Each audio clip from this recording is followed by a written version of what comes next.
and welcome to Earendil Farms YouTube channel.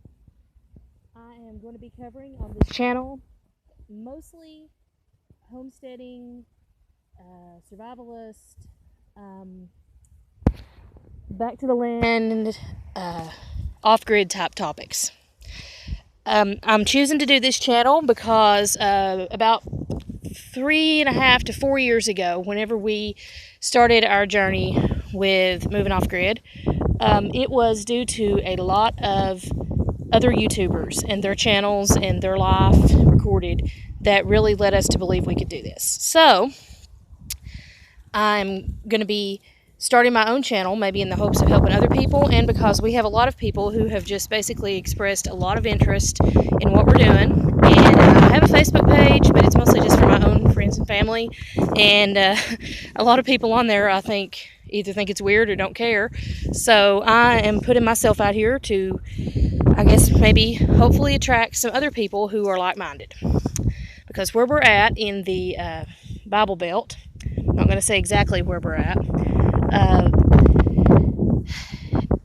there's not a whole lot of people like us. That's one thing I've found out for sure. Most people, it seems like, are somewhere out west, or they are in the Ozarks, or they are just hidden away and don't talk about it. Because that's one big facet of off-grid life, is a lot of society doesn't understand, and you don't talk about it because you don't want criticism or legal trouble or worse. So, with that said, I want to tell you a little bit about our homestead now.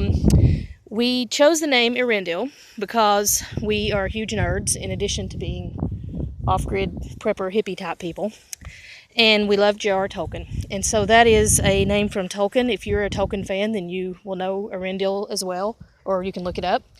But long story short about Earendil, without a big explanation, is it means roughly something to do with the sky.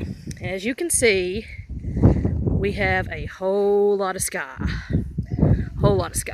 out here.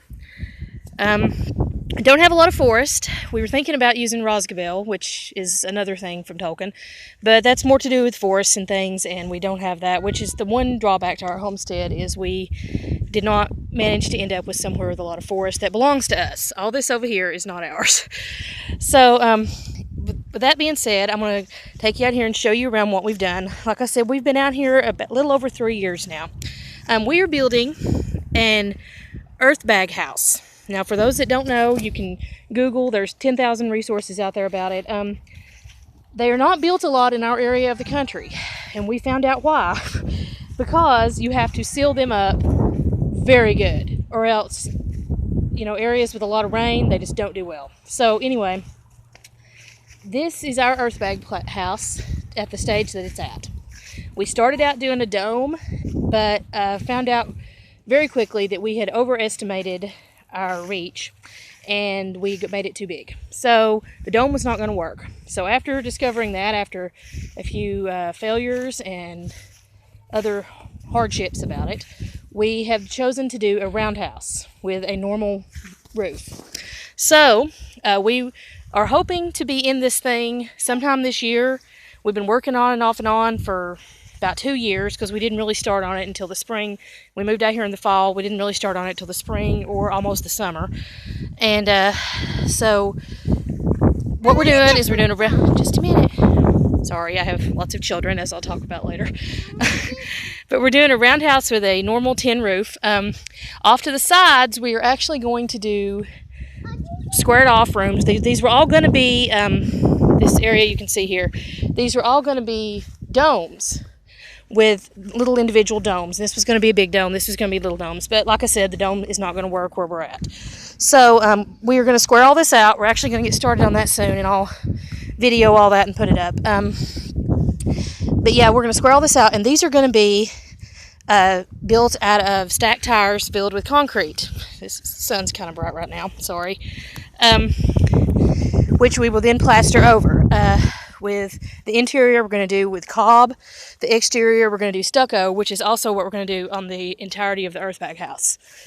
Let's see, the roof, we're going to be using tin and just wood We got a lot of barn wood from somebody we know, and then we're also tearing down in the background. You can probably see that sticking up over there. We're going to be having that torn down by one of the barn guys who does that for a living, and we're getting to keep all the tin from that. So that's what we're using for our roof. Here is a huge pile of tires. We will be adding to that since we're going to be building rooms with them. One of the biggest things I've had people ask me about using tires for building, and of course now I don't know everything since this is a new thing to us, and we're just doing this because we have discovered how difficult it is to build with earth after doing it for so long, because it's just me and my husband and the occasional helper that's not even that frequent coming to work on it, is that it is very difficult to do with the earth if you don't have a huge crew of people helping you all the time.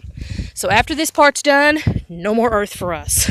We're going to do a different building method, and we don't have a lot of money, and we don't, have a lot of just huge blocks of time to work on it. We have to work on it just in increments whenever we're able. So that's why we opted to do the tires, because really it is a thing. But like I said, sorry, I've got on a tangent here.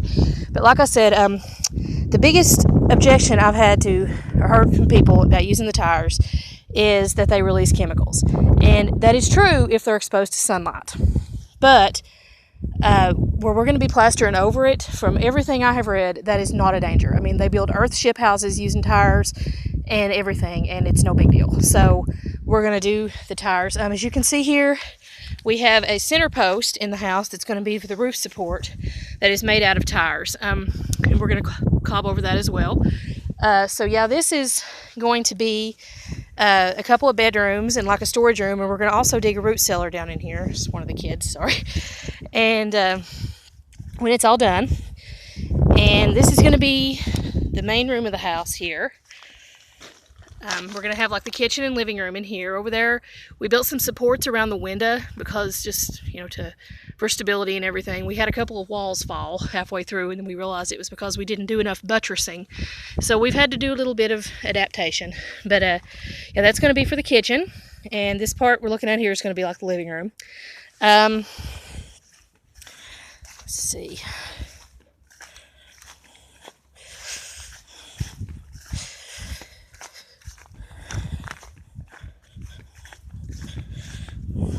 And over here, we're going to have like a kid's room. We're going to square all this out, and it's going to be a couple of kids' rooms in here. So that is our house going to be. Now for bathroom, we are eventually going to have a bathhouse, because we have a sort of weird plumbing situation out here. I'll cover that probably later in another video if I get enough interest. But right now we have like an outhouse, and I mean that's served us fine. It served our forefathers for thousands of years, and we've not really, once we got used to it, we've not really noticed any problem. So we're probably just going to keep the outhouse, but we're going to have a bathhouse, and that's going to be built later on, probably in the back here somewhere. So let me see if I can kind of show around a little bit more and tell a little bit more about our place out here. Like I said, we've not had a lot of money, and my husband works a full-time job, and I stay home, take care of our kids. We have 6 children, 4 of whom are school age, and the youngest one's preschool. So I homeschool also, and so I'm always busy with all that. And so we just have to kind of work on things in little fits and spurts. Then we also, where we're at in the country, we get a lot of rain. And as you can imagine, with an earth house, rain is not your friend. So that's prevented us from working quite a bit.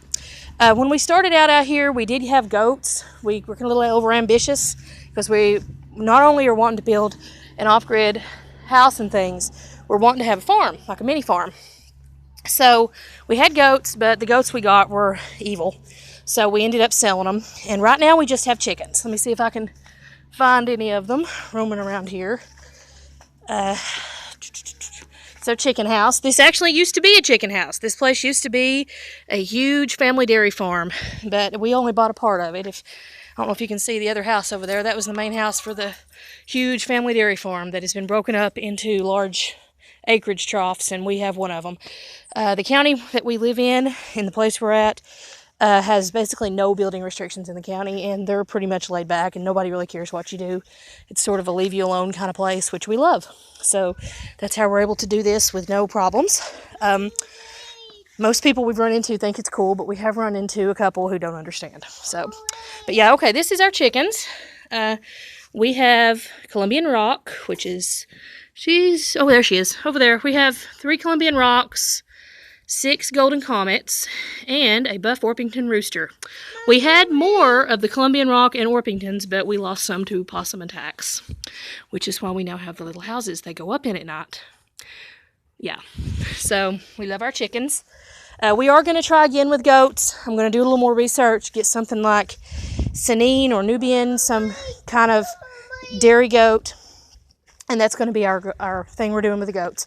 We're going to also get ducks and guineas, and my kids want peacocks. We're still not sure what we want to do about that. So, just a second. Sorry, I have children running around here. We have lots of cats. And we don't have any dogs yet. We are not really dog people, but we may eventually get a dog. We might get donkeys as well, just because we like them, and they're not as much expense and trouble as a horse. And so yeah, that's what we're doing with that. We have a huge garden every year. It's kind of grown up right now because it's the winter. And we're trying to can and preserve. Like I said, we are trying to have a self-sustaining homestead / mini farm / prepper type place. We're not as heavily into the prepping yet because we're just trying to get established still, but that is a goal for the future. Let's see. This is where we are currently living at. This is the old milk house. It has actually become a really cozy little house, believe it or not. It's not very big, especially when you have a lot of kids in it, but we've all adapted well. It's bigger than a normal tiny house, but not as big as like what you would consider a small house. So there you are. It's in between. We do have solar power supplemented by a generator. And our, we have a wood stove for heat, which all that has worked super well. We used to live in a suburban area, and it was almost more than we could afford to live. And so that was one of the reasons that we moved out here. And, we've not really had nearly as much just day-to-day life troubles since we moved out here. We've had a lot of weird things happen and, homestead-specific problems, but nothing like living in the suburbs was to us. I mean, it's like we are just so free out here, and we love it. All the kids are happy, even living in the small house. And like I said, we're hoping to be in our new house sometime this year. Probably will not be completely done. We'll probably be a little cramped until we get it all done, but we're going to go ahead and move in there and just sort of work on it as we go. So yeah, that's our homestead. That's our life a little bit. Like I said, I'll be covering mostly off-grid, homestead, hippie-ish topics, but I may get into a little bit of like frugality, how to handle things with lots of kids, homeschool topics. Who knows? So yeah, if you're into that kind of thing, click subscribe, follow my channel. Thank you. I'll see you next time.